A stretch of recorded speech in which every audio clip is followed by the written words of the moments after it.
उमेदवारांनी फेरमतमोजणीची मागणी केली आणि तसे पैसे देखील भरले. ठीक आहे सर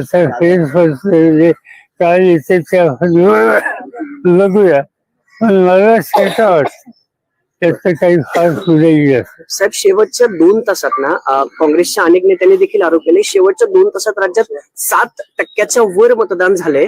बाळासाहेब थोरात यांनी आकडेवारी सांगितले की शेवटच्या 2 तासात 5.5 लाखापेक्षा अधिक मतदान झाले. असं होऊ शकतं असं तुम्हाला वाटतं? त्याची आकडेवारी जी आलेली आहे शेवटच्या 2 तासाची ती धक्कादायक अशा प्रकारची आहे.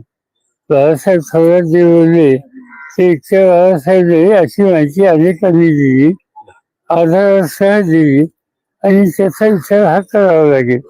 काँग्रेस पक्षाची कार्यकारिणीची बैठक झाली, त्याच्यात त्या विषयाची काही चर्चा झाली आणि एकत्रित बसून हे जे इंडिया आघाडी हे जे संघटन तयार केलेलं होतं त्यांनी हा विषय घ्यावा अशी चर्चा आहे.